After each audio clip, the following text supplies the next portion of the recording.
नमस्कार, प्रणाम। आप सब कैसे हैं? आशा करता हूं कि आप सब बहुत अच्छे होंगे। और ज़्यादा तो मेरे अंदर टैलेंट नहीं है, जितना टैलेंट है उतना मैं आप सभी को दे रहा हूं। और महादेव आप सबको खुशहाल रखें, बाबा भोलेनाथ। तो एक देवर, यहाँ देवर और भौजाई की बात है होली के मौसम में। तो पर साल होली के दिन और भाभी जो है कि रंगना लगवा रही थी, दूसरा कोई डाल रहा था। तब से उसका देवर आया, वो कह रहा है क्या?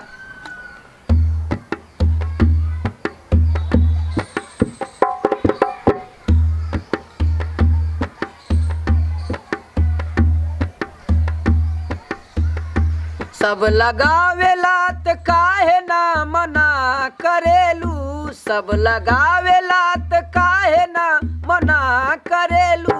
हमारा बेरिया काहे भौजी घर में घुसेलू, हमारा बेरिया काहे भौजी घर में घुसेलू।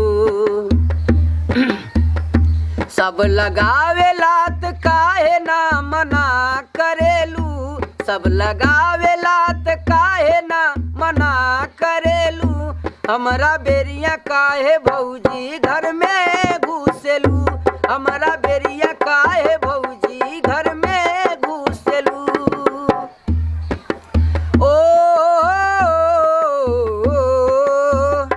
सब लगावेला त काहे ना मना करेलू, सब लगावेला त काहे ना मना करेलू। हमारा बेरिया काहे भौजी घर में घुसेलू, हमारा बेरिया काहे भौजी घर में घुसेलू।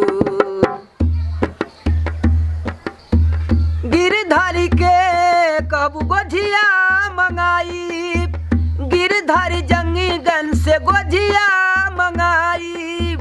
गोपीगंज राम जानकी के रसगुल्ला खियाई, गोपीगंज राम जानकी के रसगुल्ला खियाई। इतना बोले लुकाहे अंधेर करेलू, इतना बोले लुकाहे अंधेर करेलू। हमारा बेरिया काहे भौजी घर में घुसेलू, हमारा बेरिया काहे भौजी घर में घुसेलू। दूसरी लाइन।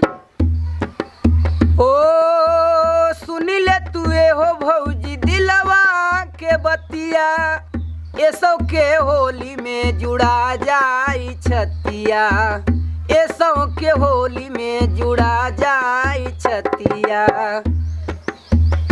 रोज रोज घूमे अइलू तू बाजार करेलू, रोज रोज गोपीगंज में बाजार करेलू। हमारा बेरिया काहे भौजी घर में घुसेलू, हमारा बेरिया काहे भौजी घर में घुसेलू। ओ हो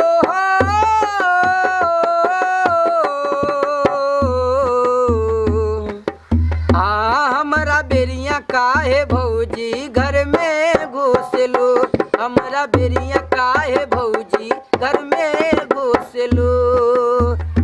रोज रोज घूमे गोपीगंज बाजार करेलू, रोज रोज गोपीगंज घूमे बाजार करेलू। हमारा बेरिया काहे भौजी घर में घुसेलू, हमारा बेरिया काहे भौजी घर में घुसेलू। होली के आवत बा पावन त्योहार हो, होलिया में देवरन के गड़बड़ई है जिनी बाजारी हो, होलिया में देवरन के गड़बड़ई है जनी बाजारी हो। रसिया राहुल से काहे रउबार करेलू, रसिया राहुल से काहे रउबार करेलू। हमारा बेरिया काहे भौजी घर में घुसेलू, हमारा बेरिया काहे भौजी घर में घुसेलू। सब लगावेला त काहे ना मना सब लगावेला त काहे ना मना करेलू हमरा बेरिया काहे भौजी घर में घुसेलू हमरा बेरिया काहे भौजी घर में घुसेलू हमरा बेरिया काहे भौजी घर में घुसेलू। गीत अच्छा लगी लाइक सब्सक्राइब कमेंट जरूर कीजिएगा आप सब। धन्यवाद।